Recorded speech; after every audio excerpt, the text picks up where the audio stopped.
여러분 안녕하십니까, 김만혜입니다. 한일 위안부 합의 검토 TF의 발표 이후 그 파장이 만만치 않습니다. 소문으로 떠돌던 이면 합의가 확인됐고 피해자가 배제된 합의였다는 총체적인 문제점이 드러났는데요. 한일 관계는 경색 국면으로 치닫고요. 위안부 합의는 존폐기로 있었습니다. TF 발표 이후 남은 과제들 이 시간 집중 진단해 보겠습니다. 위안부 합의 검토 TF의 조사 결과 2년 전 한일 양국이 맺은 위안부 합의에 선로만 떠돌던 이면 합의가 존재했고 합의 과정에서 피해자가 철저히 배제됐다는 사실이 드러나면서 파장이 일었습니다. 특히 일본 정부가 피해자들에게 지급하기로 한 10억 엔도 객관적 산정 기준이 없었던 것으로 확인돼 비난 여론이 커지고 있습니다.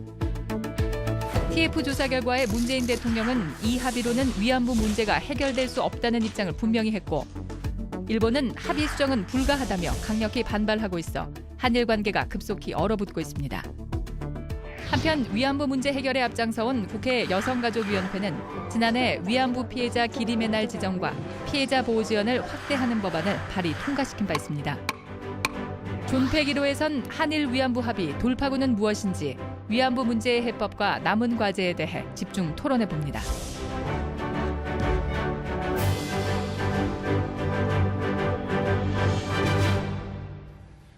국회 여성가족위원회 소속 두 분 여야 의원 나오셨습니다.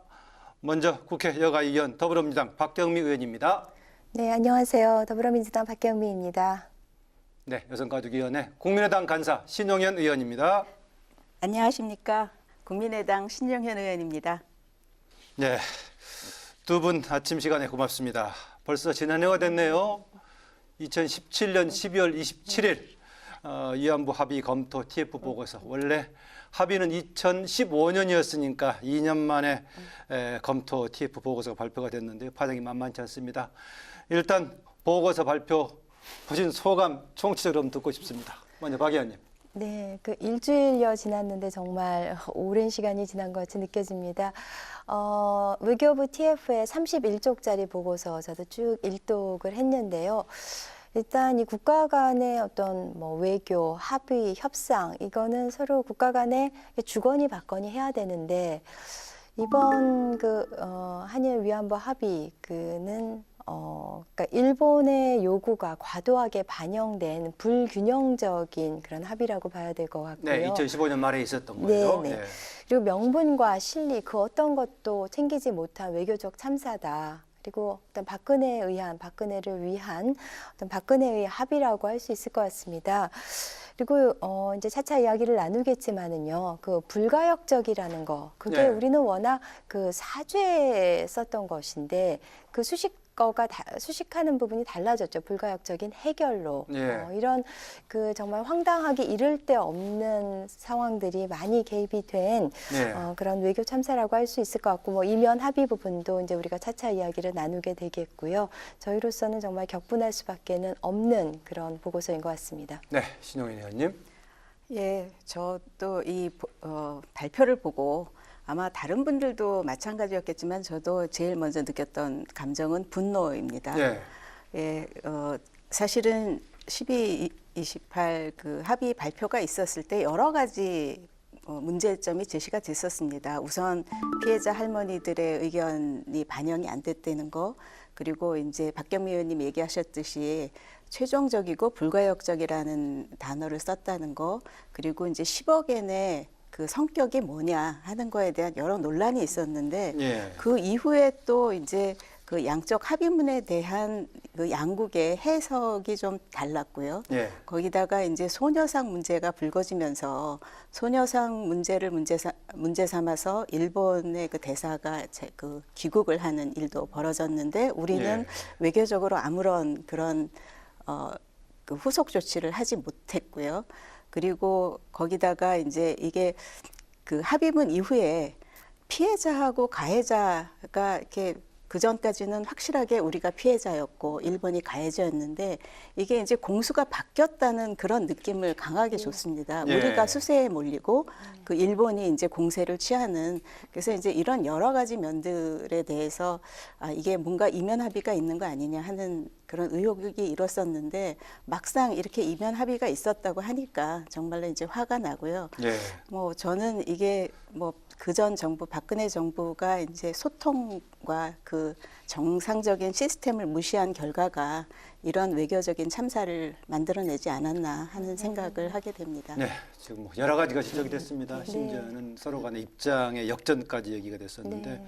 아까 공통으로 지적이 됐던 위안부 지금 피해 관련 합의 문제인데 마침 이 당사자인 위안부 피해자의 의견이 충분히 수렴되지 않았다 이게 공통으로 지적이 되고 있는데 이 점 먼저 짚고 싶습니다.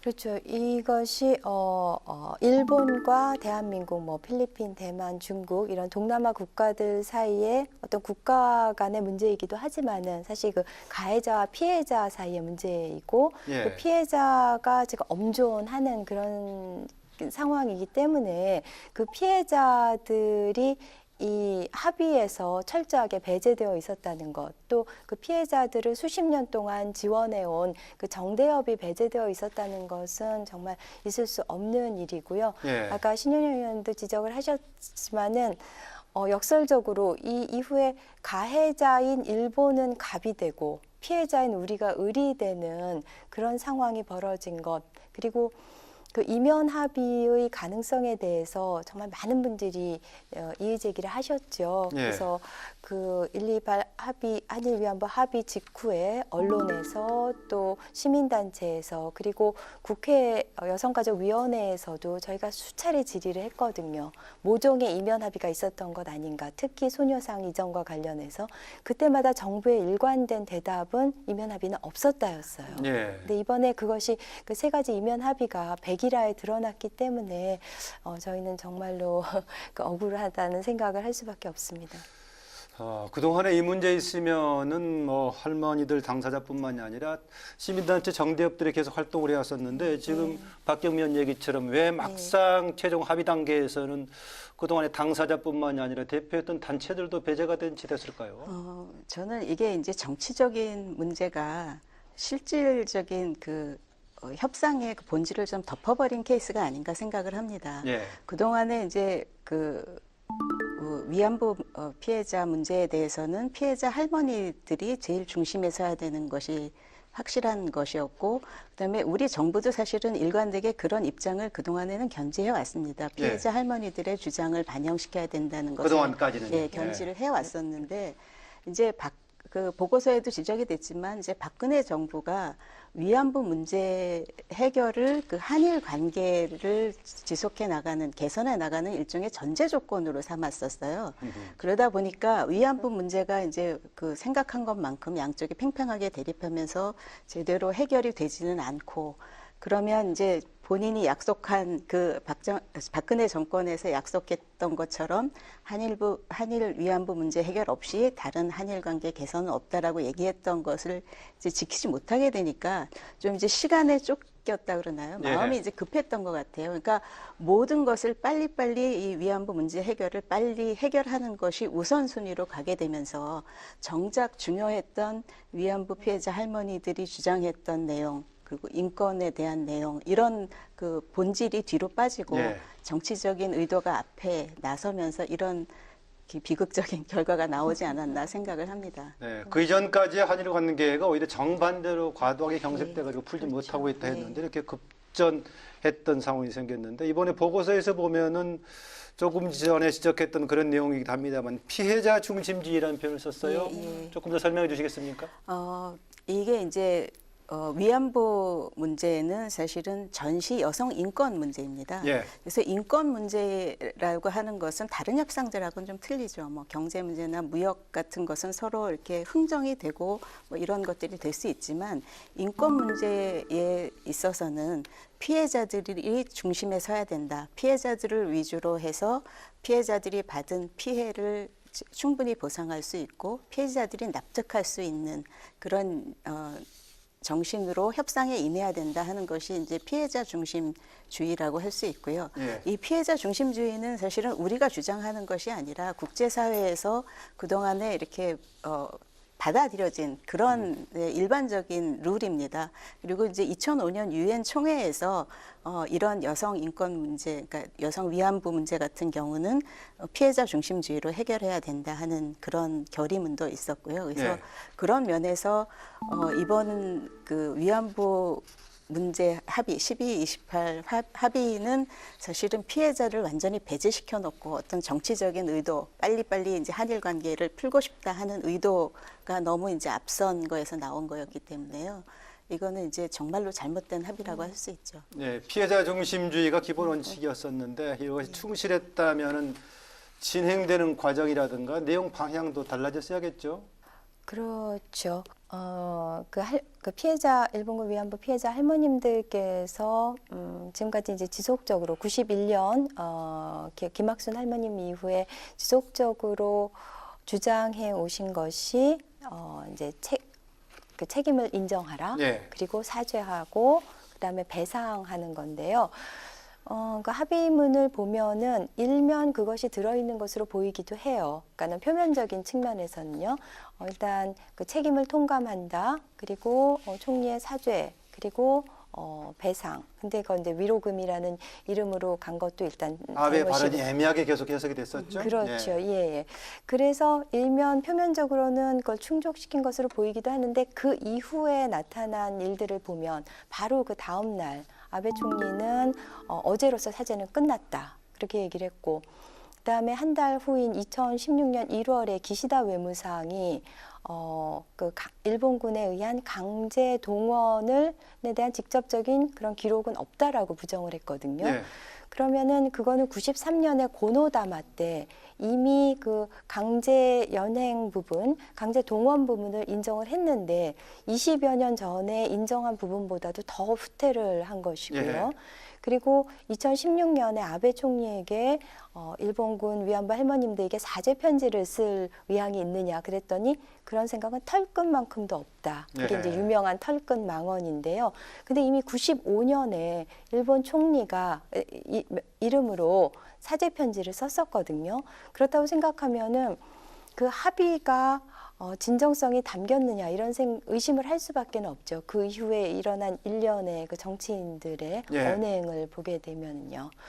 예, 피해자들이 원했던 내용의 핵심하고는 지금 다른 방향으로 진행됐다 그런 얘기네요. 예, 그렇습니다. 사실 위안부 피해자 할머니들이 원한 것은 굉장히 일관되고 확실했습니다. 정리해보면 어떻게 되죠? 예, 진심 어린 사과, 진심 어린 그리고 사과. 법적인 배상 책임을 인정해라 하는 것이었거든요. 예. 근데 이제 이번에 이게 진심 어린 사과라고는 전혀 볼 수가 없었고요. 그 합의문 이후에 나온 언행을 보면, 예. 그러니까 최종 불가역적이라는 그 것이 사실은 저희 외교부에서 처음에 요청을 했었던 거라 그래요. 그러니까 최종 불가역적인 그 사죄를 해달라. 그만큼 이제 내각에서 결의를 하든지 해서 어떤 개인이 이렇게 뒤집을 수 있는 그런 사과가 아닌 제대로 된 사과를 해달라. 최종적인 해결해달라 예, 이런 예, 얘기겠죠? 그런 예. 얘기가 이제 좀 약간 이렇게 왜곡이 돼서 실제로 합의문에는 이상한 쪽으로 덮여버렸고요. 예. 그 다음에 이제 법적인 배상을 해라 하는 것을 이제 10억엔을 가지고 뭐 이상하게 이렇게 좀 포장을 하려다 보니까 사실은 내부의 갈등만 우리 한국 내부의 갈등만 유발을 시켰고 전혀 일본 측은 법적인 배상금이 아니라고 얘기를 하게 됐고 예. 우리만 이제 우리 일부만이죠. 그 합의 당사자들만 그거 법적인 배상 책임을 인정한 거라고 우리 그냥 아전인수격으로 해석을 해버리니까 도저히 예. 피해자 할머니들 입장에선 받아들일 수가 없었던 그런 내용이라고 볼 수 있습니다. 그 피해자의 그 의견, 요구에 충실한 피해자 중심주의 얘기 나오니까 일본은 합의 당시에 당시 생존했던 46명 중에 36분의 의견이 반영됐다. 또 이후에 그 위로금 수령한 사람도 25명이다. 그분들의 입장에서 보자면 그것도 피해자 중심주의가 관철된 거 아니냐라고 일본 측 얘기한단 말이죠. 어떻게 하겠습니까? 글쎄요, 명수로 그렇게, 그러니까 적어도 절반 이상이다 이렇게 그쪽에서 이야기를 할 수는 있을지 모르지만은요. 그 할머님들의 어떤 답변을 또 해석하기 나름이기 때문에 제가 그 부분에 대해서도 좀 의구심을 가질 수밖에는 없고요.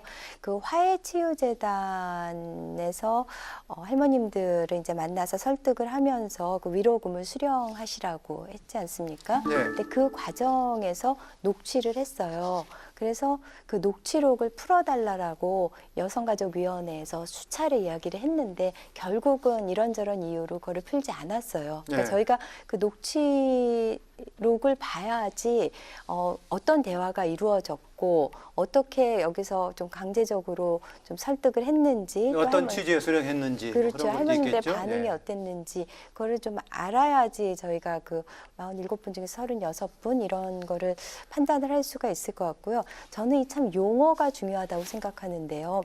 우리는 이게 이제 불법적인 것에 대해서 금전적으로 보전을 해주는 배상, 배상, 보상도 보상, 용어가 아니어야 다르니까요. 되죠. 예, 예. 배상이어야 되는데 배상 보상도 아니고 위로금이라는 일본에서 각출을 해서 거출금 그런 위로금이라고 이야기를 하거든요. 이 위로금은 정말 적절치 않고요. 저는 이제 그 10억엔을 이제 집행하기 위해서 만든 화해치유재단이요. 예. 그것도 정말 기만적인 이름이라고 생각을 합니다. 그러니까 이게 이 일본군 위안부 문제를 두고 한국과 일본이 화해할 수 있는 성질의 것이 아니고요. 그 다음에 그분들이 받았던 심신의 상처는 치유될 수 있는 것도 아니거든요. 예. 그래서 이 화해와 치유라는 단어를 결합시킨 화해치유재단이 그 명칭부터 저는 잘못됐다라고 말씀드리고 싶습니다. 예. 그런 일본 측에서 이야기하고 있는 초기 과정의 수적으로 몇 분이 그 찬성했다. 또 25분이 어쨌든 간에 수령했다. 이걸 근거로 해가지고 반영됐다는 주장 아닙니까? 저는 이제 지금? 그게 정말로 나쁜 일인 것 같아요. 예. 이제 돈을 가지고 10억엔 돈을 가지고 생존자 그 분들에게 이제 1억 원이라는 돈을 제시를 했거든요. 근데 이 받으신 분들을 탓할 수는 없을 것 같아요. 왜냐하면 그분들 입장에서는 뭐 이렇게 그 보고서에 보면 그렇게 얘기를 했더라고요. 이거는 이제 시작이다. 뭐 합의가 최종 불가역적이다. 이렇게 말씀을 제대로 전한 것이 아니고 예. 이거 그 당연히 피해를 받으셨으니까 받으실 수 있는 돈이다. 받으셔라. 지금 안 받으면 조금 있으면 이거 없어진다.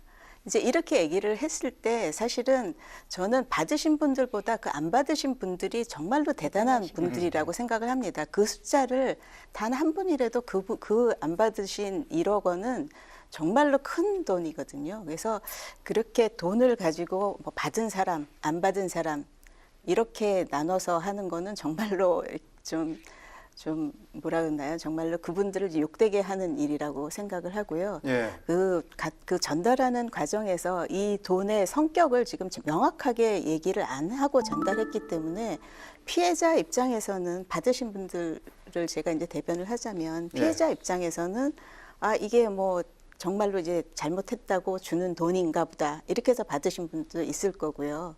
그다음에 이제 아마 의사 표현을 제대로 못 하셔서 연세들이 많으시니까 그 가족들 입장에서는 뭐 지금 안 받으면 없어진다고 하니까 그래 그럼 이제 받아보자 이러실 수도 있을 것 같고 예. 예. 그래서 이 돈 가지고 얘기를 하는 것은 정말로 이제 해서는 안 될 짓인 것 같아요. 네, 아까 박 의원 말씀하셨는데 국회 여가위 등에서 여러 가지 녹취록 했는데 지금 파악이 안 돼 있습니까? 제대로 그 건의했던 과정이라든가 여러 가지 배경들. 그 녹취록은 결국 아직 안 풀었습니다. 풀지를 않았습니다. 예. 여가위에서. 그러면 돈 지급 과정이 대체로 어떤 식의 권유를 했던 걸로 지금 파악이 되고 있습니까? 좀 그 위로금 수령을 좀 강제하는 예. 그리고 좀 회유하는 그런 발언들이 있었을 것으로 보이고요. 그래서 그 녹취록 푸는 게 아주 간단한 일인데도 지금 여가부에서 그걸 수행을 하지 않고 있습니다. 예. 그래서 예. 이름 아까 그 명칭도 별로 지금 적절치 않다라고 말씀하셨는데 화해치유재단 네. 출범 과정에서부터 반발도 있고 많은 논란들이 있었어요. 그렇죠. 지금 이거 어떻게 해야 되나요? 뭐 저는 해산이 답이라고 일단 말씀을 드리고요. 저는 이 화해치유재단을 어떤 일본군 위안부 문제에 있어서의 미르 K스포츠 재단이라고 말씀드리고 아하. 싶은데요. 그 최순실 국정농단 사태 때 문화와 관련된 미르 재단, 스포츠와 관련된 K스포츠 재단이 있었잖아요.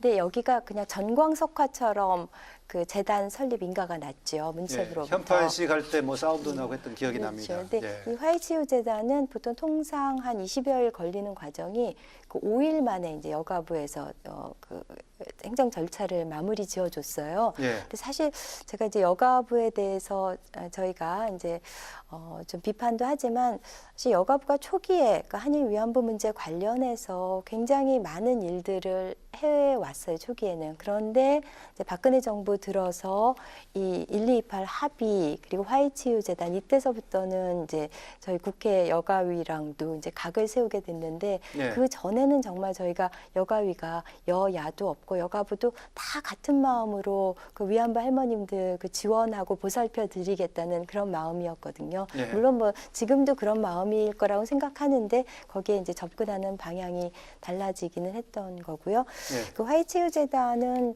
지금 그 이사들도 그 사임의 뜻을 표했고 또 김태현 이사장도 지금 사라진 상태이기 때문에 그리고 그 그러면 화해치유재단 김태현 이사장 이후에 다른 이사장은 없었군요. 처음 임명했던 분이 지금까지 왔군요. 그렇죠. 예. 예. 그리고 그 화해치유재단이 했던 유일한 일은 그 위로금 수령을 종용하고 그리고 그 10억엔을 나누어 드리는 것 그것이 그 어떤 업무의 전부였기 때문에 지금은 존재 이유가 없어졌다고 봅니다. 네, 신 의원님 그 재단 문제도 있고요. 또 지금 예. 10억엔 우리 돈 100억 해가지고 예. 일부 지급한 돈도 있고 한데 처음부터 이런 돈의 성격에 대해서 문제가 되면서 차라리 돌려줘 버리고 예. 우리가 민간이 걷던 국민 정부 모금을 세금으로 하자. 하든 예. 하자 이렇게 했는데 예. 이 돈 문제를 포함해서 재단은 어떻게 해야 될까요?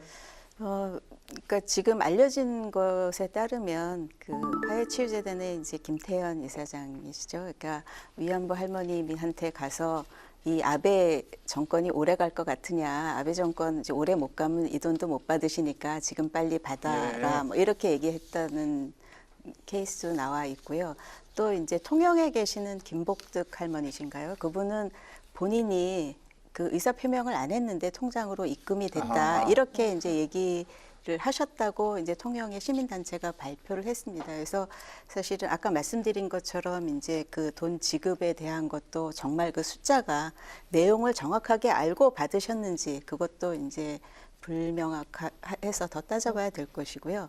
화해치유재단에 대해서는 사실은 저희가 이제 그 박경미 의원님이랑 저랑 속해 있는 여가위에서 예. 이미 화해치유재단은 이거는 존속하면 안 되는 기관이라고 해서 저희가 2017년 예산을 편성을 안 했었습니다. 이렇게 해산할 수 있는 예산만 뒀었고 네. 예결위에서는 아예 이제 그 예산까지도 쓰면 안 된다고 했는데 여가부가 좀 편법 지원을 해서 여태까지 끌어왔었고요. 저희가 이제 그 국감 때문에 그 화해치유재단이 있는 그 건물을 저희 이제 보좌관들이 방문을 한 적이 있었는데 가서 찾기가 너무 힘든 게 현판 같은 걸 다 띄워버렸었어요. 그러니까 네. 이렇게 이제 말썽이 크게 나기 전인데도 현판조차도 제대로 걸고 활동을 할 수 없는 그런 지경에 이제 뭐 그러니까 국민들이 납득을 못하는 그런 재단이었다 그러면 당연히 없어져야 되는 게 일찌감치 없어져야 되는 것이 맞는 건데 이제 지금까지 지속을 해왔다고 생각을 합니다. 그래서 박경미 의원님 말씀처럼 화해치유재단을 없애야 된다 하는 얘기는 뭐 벌써 이제 작년 연말이 아니군요. 벌써 이제 그 한 해 전이군요. 재작년이네요. 재작년이 돼버렸네요. 벌써 이제 결말이 났던 것이라 뭐 당연히 그 해산을 시켜야 된다고 생각을 합니다. 그 10억에는 온전히 이제 그 피해자 할머님들께 지급이 되어야 하는데 사실 화해치유재단의 사무실 운영이나 인건비로도 일부 네. 썼어요. 그러니까 저희가 국회에서 편성을 안 했기 때문에요. 그래서 그런 부분도 좀 불법적인 게 있었고요. 저는 그 할머님들이 참 많이 돌아가시잖아요. 정말 안타까운 일인데 2007년에 108분에서 시작해서 지금 이제 32분밖에 안 남으셨고 예. 특히 작년에는 8분이나 돌아가셨어요. 그래서 그 빈소들 계속 가게 되는데 작년 7월에 김군자 할머님 그 돌아가셨을 때 이제 조문을 갔었는데 그때 이용수 할머님께서 네. 거기 오셨어요. 굉장히 그 적극적으로 많이 그 목소리도 내시고 활동을 많이 하시죠.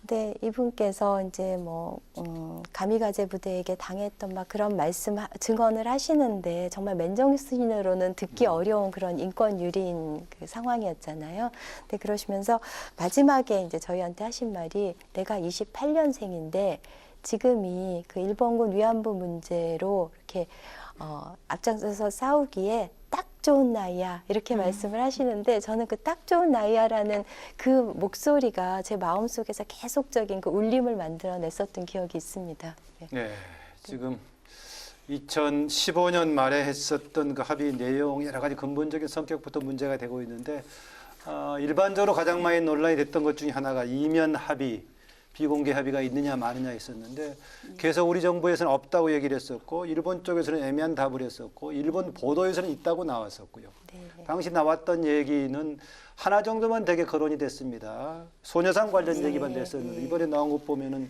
성노예 표현 같은 안 거 하지 않기로 쓰겠다. 합의했다는 내용까지 있어서 좀 그렇죠. 황당한 내용들입니다. 그렇죠. 그러니까 소녀상 이전과 관련해서 관련 단체들을 설득하겠다는 것, 예. 그다음에 성노예 표현을 쓰지 않겠다는 것, 그리고 또 하나가 해외 기림비. 제3국의 기림비가 건립될 때 관여하지 않겠다는 것. 참 정말 너무나 없는 예민한 일이죠. 그 일본 측의 네. 요구를 일방적으로 들어준 그런 이면 합의라서요. 예, 예. 그동안에 국회 상임위 논의 과정 속에서 이면 합의 문제에 대해 지적들이 있었을 건데 네. 당시에서는 뭐라고 답을 했습니까? 굉장히 많이 따졌습니다. 아마 여성가족위원회도 이 문제를 여야 할 거 없이 많이 따졌고요. 아마 외교부 쪽에도 많이 외통위에서도, 외통위에서도 따진 것으로 알고 있습니다. 근데 뭐 완전히 녹음기 틀어놓은 것처럼 답을 딱 갖고 있었어요. 그러니까 이면 합의는 없었다. 예. 뭐 그거가 그냥 일관된 답이었었고요. 그다음에 어떤 증거를 들이대도 뭐 아까 말씀하신 것처럼 일본의 어떤 언론이라든지 아니면 이제 일본 그 의회에서 속기록. 한 속기록이라든지 이런 아주 객관적인 증거를 들이밀어도 그래도 이제 정말로 이게 이 사람들이 정말 대한민국 공무원 맞나 싶은 생각이 들을 정도로 그냥 뭐 일관적으로 앵무새처럼 네. 이면 합의는 없었습니다. 그 답밖에 없었고요. 네. 사실은 이제 이 이면 합의라는 거를 우리 쪽에서 이렇게 비공개로 했다고 하는 거는 이게 문제가 되는 사항을 알고 있기 때문에 이제 이렇게 한 것이잖아요. 예. 그래서 이거를 잘 알면서도 이걸 받아들였다 하는 거에서는 뭐 그 공무원들도 반성을 해야 될 거라고 생각을 하고요. 예. 이게 뭐 이제 이병기 전 비서실장이 했기 때문에 외교부가 어떻게 할 수 없었다 하는 그런 변명은 좀 통하지 않는 것 같습니다. 그래서 예. 그런 건 꼭 짚어야 될 것 같고, 그다음에 그 이후로 사실은 여러 가지 일들이 있었습니다. 이런 그 합의 1228 합의가 있은 후에 사실은 그 위안부 문제에 관련된 기록물을 유네스코 등재를 하기 위한 노력들을 이제 굉장히 정부하고 민간 단체들이 힘을 모아서 이제 추진해 왔던 거를 갑자기 예산을 끊어버렸고요. 예. 그다음에 이제 그 백서 발간을 그 전부터 추진을 했었습니다.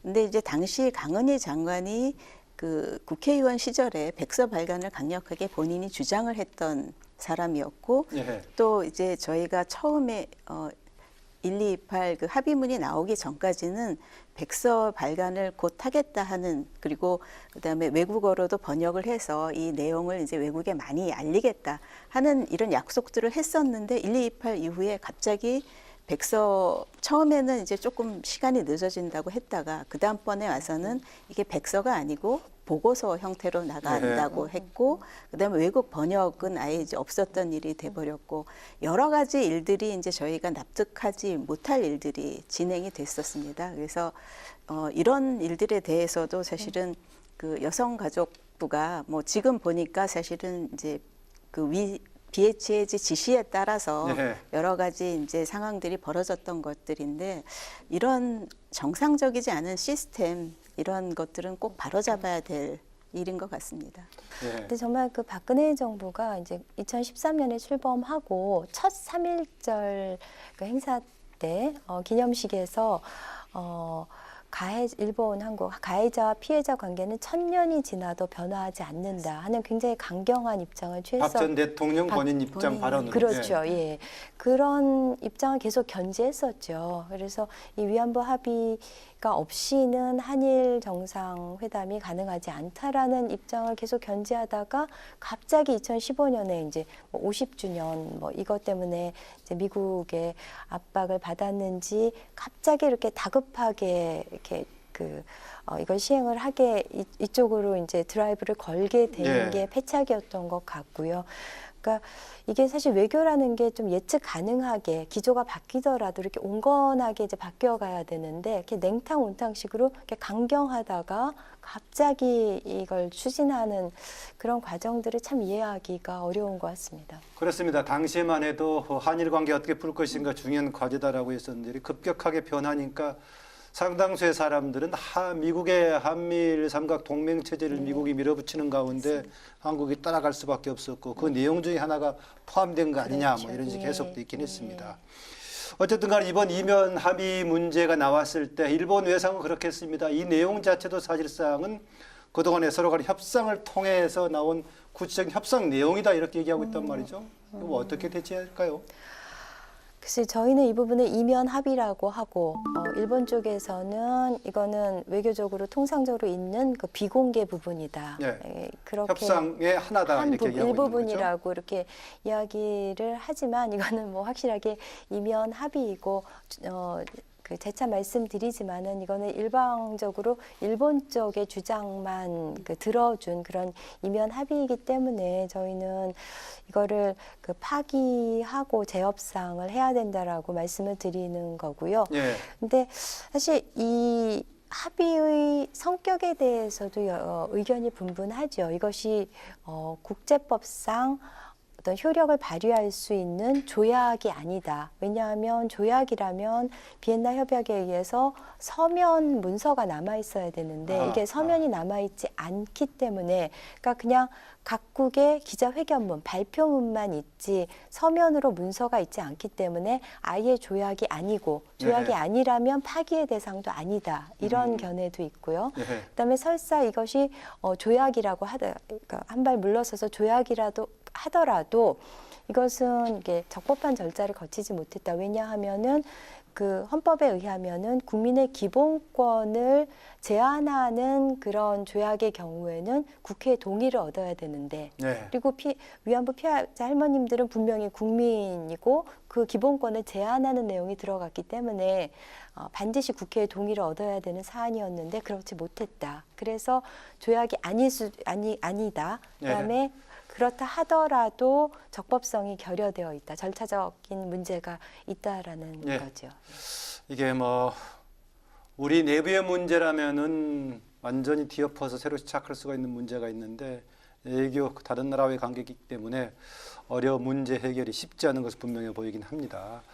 외교 문서 공개에도 또 논란이 되고 있습니다. 정치권 일부에서도 그런 문제를 또 제기를 하고 있는데요. 통상 외교 문서는 상대국 입장 등이 있기 때문에 경우에 따라서는 30년 이상씩 비공개 등이 있고 하는데 2년밖에 안 됐고 더구나 이것을 민간단체가 개입해서 공개한 이런 방식 문제가 있지 않느냐라고 공세적으로 지적하는 정치권 일부도 있습니다. 예, 그 지적도 일견 일리가 있는 지적이라고 생각을 합니다. 그래서 근데 이제 이렇게까지 이런 문서를 공개해야 될 이유를 저희가 좀 생각을 해봐야 될 것 같아요. 그러니까 박경미 의원님 말씀하셨듯이 이게 이제 국민들이 도저히 받아들일 수 없는 그런 합의 내용이었고 거기다가 없었다고 하는 이제 이면 합의가 있었고 그러다 보니 이 이면 합의가 있었다 하는 것도 사실은 이 조사가 있어서 이제 있었잖아요. 그러니까 우리가 이제 국민들이 알게 된 그동안 거기 확인은 때문에 못했죠. 여러 가지 혐의는 있었지만. 그냥 의혹이 제시되고 정말로 이제 그야말로 심증이 있었는데 이제 확인을 못했었는데 그래서 아마 이제 그 태스크포스에서도 뭐 여러 가지 조율을 해서 그럼에도 불구하고 발표를 하는 게 좋겠다고 이제 결정을 했다고 제가 이제 그 기자회견한 거를 봤고요. 예.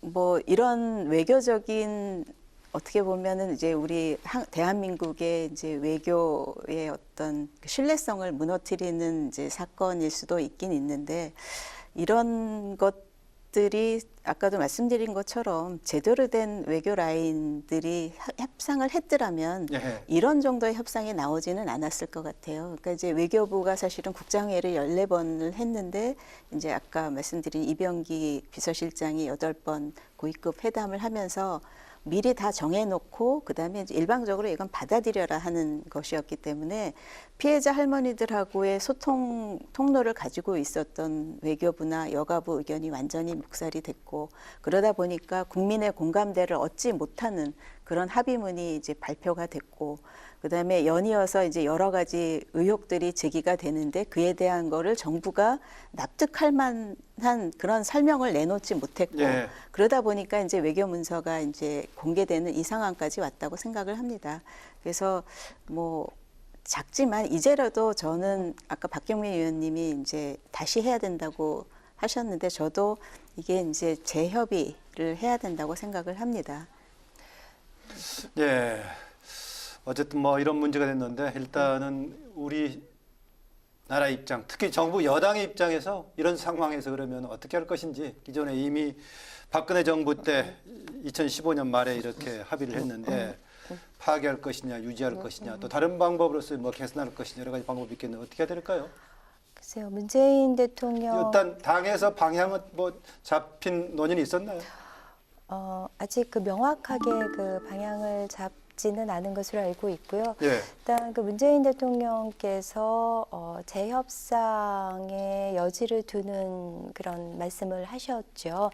근데 우리가 그 촛불 전국을 겪으면서요, 거쳐오면서 그 촛불 민심 중에 하나가 그 128 한일 위안부 합의 무효였죠. 우리가 여러 피켓에 그 주장 중에 하나가. 그렇죠. 예. 예, 그래서 촛불의 동력 중에 하나였기 때문에 그것도 분명히 그 존중해야 되고요. 그런데 지금 평창 올림픽을 앞두고 있고 일본에서도 이제 적극적으로 참여를 해야 되고 뭐 아베 총리가 평창에 오면 좋고 뭐 이런 또 절박한 상황이기 때문에 우리가 또 외교적인 결례가 가져올 한일 관계의 경색이나 또 어떤 파장 이런 것도 고려할 수밖에는 없죠. 그래서 참 어려운 문제 같은데, 예. 근데 이 합의는 국민의 기본권을 침해한 부분이고 국가의 제일 그 책무는 국민의 기본권을 지켜줘야 되는 것이기 때문에 그 부분하고 어떤 외교적인 결례가 될 수 있는 아까 이제 30년 지켜야 되는 건 이제 2년 만에 우리가 공개를 한 이런 부분들이 참 그 절축점을 찾아야 되는데요. 그러니까 예. 참 그 묘수를 찾아야 되는데 그게 좀 쉽지는 않다. 그런. 예, 말씀하셨다시피 지금 특히 아베는 이런 문제 우리 그 TF에서 보고서 발표가 됐을 때 위안부 합의는 1mm도 움직이지 네. 않는다라고 네. 했었고 심지어 언론 보도를 통해서 평창 동계올림픽 참석도 부정적으로 얘기하는 것처럼 나와서 네. 계속 맞대응하고 있는데요. 예. 근데 저희 이제 국민의당에서는 지난 11월에 이미 이제 일본군 위안부 합의는 파기돼야 된다고 저희가 결의안을 국회에 파기 제출을 방향으로 예, 파기 결의를 방향으로 했군요. 예. 결의문을 이제 국회에 제출해 놓은 상태입니다. 저희 생각은 뭐 말씀하신 것처럼 이제 외교적으로 여러 가지 뭐 단기적으로는 이룰 것들이 있을지 모르겠지만 원칙을 세워서 대응을 해야 된다고 생각을 합니다. 예. 그러니까 한일 관계는 정말로 이제 한두 번 할 게 아니고 오래 가야 될 일이고요.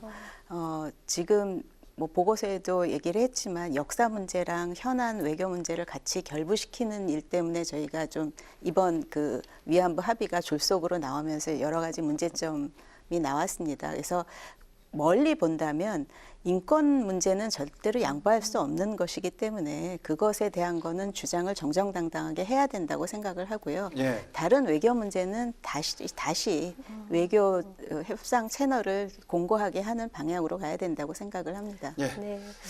저도 이제 좀 더 부연해서 말씀드리고 싶은데 이제 당장의 한일 관계 경색은 어찌 보면 좀 감수해야 될 부분인 것 같고 단기적으로는 조금 감수해야 될 부분이 있다면 예, 감수할 수밖에 없다. 예, 감수해야 될 것이고 단기적으로 보면은 조금 그 어려움이 있더라도 장기적으로 긴 안목에서 보면은 이번에 한번 바로잡고 가는 게 필요하지 않은가 생각하고요. 예. 저도 그 일본에서 나온 그런 보도들을 쭉 봤어요. 뭐 산케이, 요미우리, 아사히 거기서 이제 굉장히 강경한 목소리를 내고 있는데 그것이 어떤 대외용이기보다는 사실 국내 결집용이고 그렇잖아요. 그래서 거기서 뭐 한일 관계 끝났다 뭐 이런 정도까지 극단적인 표현을 쓰고 있지만은 그것도 분명 우리가 고려는 하고 머릿속에 두어야 되지만 그건 또 국내용으로 한 거니까 하고 또 좀 그 넘어갈 부분도 있지 않은가. 근데 그거보다는 이제 제 3국에서 뭐 서구권에서 이 문제를 어떻게 보는가. 근데 거기 잘 읽어보면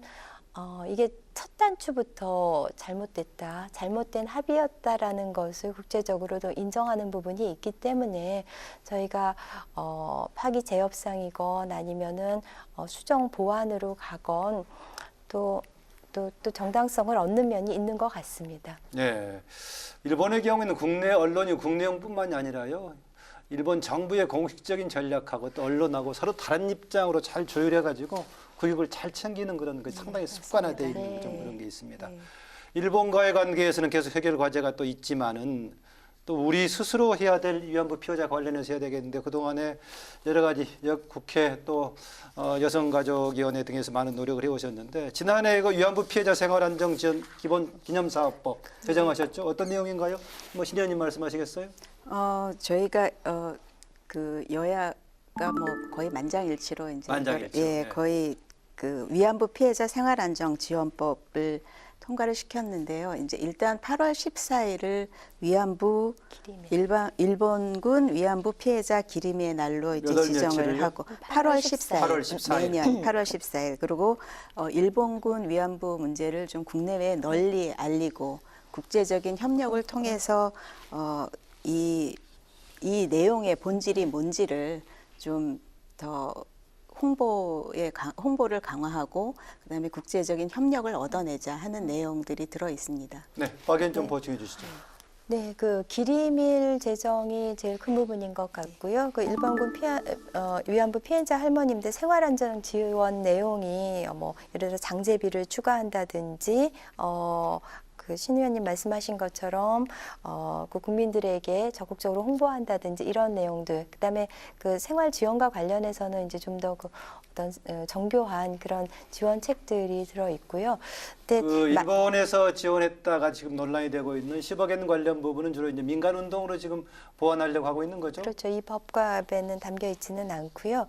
근데 이게 이제 작년에 이제 이걸 그러니까 여야 합의로 이걸 통과시킬 때는 이제 같은 마음이 됐지만은 사실 작년 상반기에는 이 법을 논의했을 때 자유한국당에서 또 반대를 했었어요. 그래서 기리밀 제정을 못하는 그런 결론을 내리고 법안심사 소위에서 계속 경론을 벌이다가 그렇게 이제 허무하게 그날 이제 끝내고 그리고 그날 눈길이라는 영화 상영을 보러 갔었거든요. 영화를 보러 갔었는데 시사회에 그래서 특히나 더 그냥 가슴이 아프고 눈물이 많이 났던 기억이 납니다. 그거를 통과를 못 시켜서 네. 굉장히 죄스러운 마음에 또 그 위안부를 다룬 그 영화 눈길을 보면서 정말 안타까움이 더해졌었습니다. 네, 뭐 지난해 통과됐던 뭐 기념사업법 관련 얘기 있지만 이미 지금 현재도 이미 추진하고 있는 여가위에서 추진하고 있는 정책이나 입법적인 내용들 다른 것들도 있겠죠? 예, 지금도 이제 그 위안부 그 피해자 할머니들을 지원하는 여러 가지 법들이 있고요. 그다음에 저희가 지금 추진하고 있는 것들이 이제 기념관을 만들어야 되지 기념관, 않겠는가.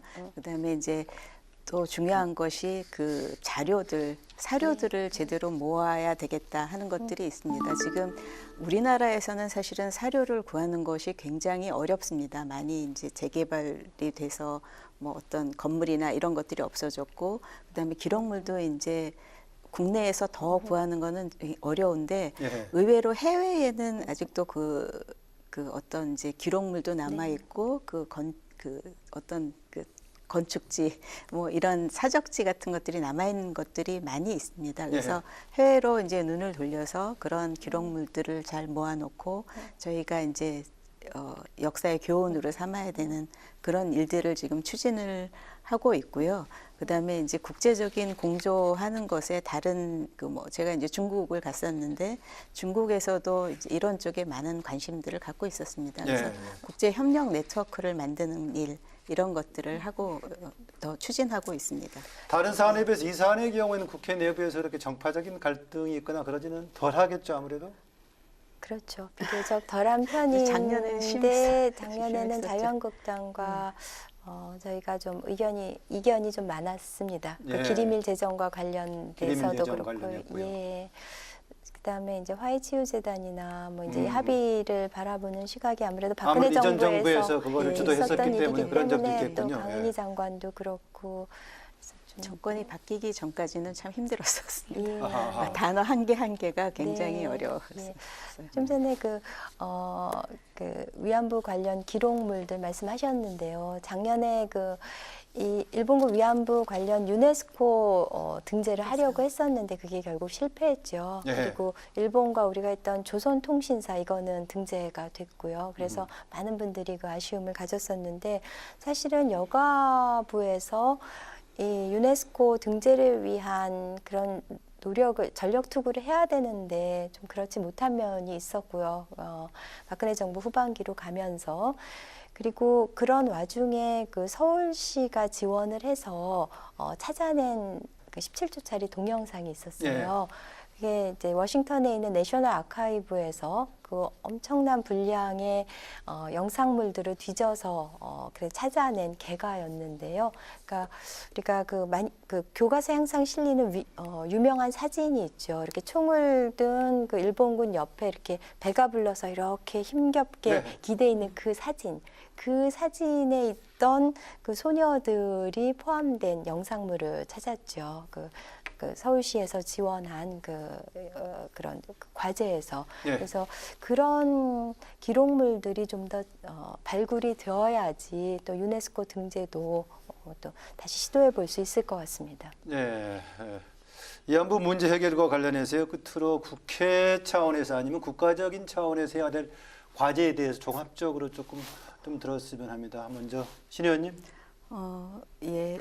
일단은 저희가 이제 저부터도 사실은 조금 반성을 해야 되는 것 같은 게 일본군 위안부 피해자 할머니들에 대한 인식을 좀 새로 해야 될 것 같아요. 그러니까 인식. 아까 말씀드렸던 것처럼 이건 여성 인권에 관한 문제이고 또 우리 역사에서 정말로 잊지 말아야 되는 교훈이고 그래서 이제 그런 것들에 대한 인식을 새롭게 하려면 아까 말씀드린 것처럼 어떤 이제 사료 정리도 해야 될 것이고 백서를 제대로 발간해서 그것도 우리만 공유할 것이 아니라 이제 외국어로도 번역을 해서 해외에도 이런 것들을 많이 알려야 되겠다 하는 생각을 하고 있고요. 그다음에 이제 좀 마음이 아픈 것이 그동안에는 그 위안부 피해자 할머니들에 대해서 일종의 생활 지원을 많이 했었습니다. 근데 이제는 이제 돌아가시는 분들이 많아지다 보니까 뭐 호스피스 지원이라든지 장제비 지원이라든지 이제 이런 쪽으로 가게 되는 것들이 이제 굉장히 가슴이 아픈데 그만큼 이제 시간이 저희한테 그 위안부 피해자 할머니들에게 어떤 그분들의 소원을 풀어주는 그 시간이 얼마 안 남았다 하는 그런 생각을 가지고 열심히 풀어나가야 될 것 같습니다. 네, 박경미 의원님. 네, 지금 위안부 할머님들 평균 연령이 90세시고요. 최고령 101세 할머님 계신데요. 저희가 나눔의 집, 평화의 집 이런 데 가보면 이제 정말 이제 고령이시라서 참 그 건강 상태가 악화된 분들이 많고 근데 또 부고를 접하게 되는 분들은 저희가 나눔의 집 갔을 때 그 정정하셨던 분이 또 이렇게 갑자기 돌아가셨다고 그런 소식을 접하게 돼서 정말 안타깝고요. 그래서 지금 올해 이제 처음으로 기리밀 행사를 제대로 하게 되는 거죠. 그래서 네. 올해는 정말 저희가 기획을 잘 해서 첫 번째 기림이 어렵게 지정된 거죠. 91년 8월 14일에 김학순 할머님이 처음으로 이제 이 사실을 알리셨던 그런 기념비적인 날인데 기림일 잘 올해 8월 14일이 이제 그걸 기준으로 만든 거군요. 그렇죠. 네. 예, 예. 그리고 이제 그 기념관 사업도 저희가 열심히 그 지원을 국회에서 하려고 합니다. 정현백 현 여가부 장관님이 역사학사 출신이시니까 그렇죠. 그런 네. 기념관이라든지 아니면은 일본군 위안부 관련된 사료를 모아서 궁극적으로는 그 유네스코 등재를 시키고 또 당장 또 제대로 된 백서를 발간하는 것 네. 그리고 정말 그 대국민 홍보도 중요한 것 같습니다. 이것이 그냥 한때 뭐 전쟁 중에 일어났던 어떤 성폭력 사태 이런 것을 넘어서서 정말 어떤 인류 보편의 인권 유린 그러니까 인류 인권 보편으로 문제, 네. 그 보장되어야 될 인권을 그 유린한 이런 전무후무한 그런 사건이었다는 것. 그것을 전 국민 대국민 홍보도 예. 충실하게 이루어져야 될 것으로 생각합니다. 네, 오늘 뭐 마무리할 시간이 다 된 것 같은데요. 두 분 상임위에서 특별히 역점 두고 있는 법안 그리고 앞으로 의정 활동 계획 등을 포함해서요. 마무리 발언 좀 듣겠습니다. 예. 신영인 의원님. 예, 저는 제가 이제 과학기술인 출신입니다. 네, 그렇죠. 그러다 네. 보니까 이제 그 여성들이 그 어떤 자기 경제 활동을 하는 것이 이제 굉장히 중요하다고 생각을 하는데요. 예. 그 여성 경제 활동을 하는 데에 제일 큰 걸림돌이 되는 것이 이제 아이 돌봄 관련된 것입니다. 그래서 일가정 양립을 할 수 있도록 그 아이 돌봄 예산을 이제 늘리는데 주력을 하고 있고요. 예. 또한 이제 여성들이 그 나가서 한 경제 활동이 제대로 인정을 받을 수 있도록 지금은 그 남성 임금의 그러니까 평균 임금을 비교하면 남성 임금의 63% 정도밖에 여성이 못 받고 있거든요. 그래서 일종의 이제 동일 임금을 받을 수 있고 그다음에 여성들이 하는 노동의 가치를 조금 더 제대로 평가해 줄 수 있는 그런 일들에 노력을 하려고 합니다. 또 한 가지는 지금 여기 그 위안부 피해자 할머니들 인권도 나왔지만 사실 성폭력이라든지 아니면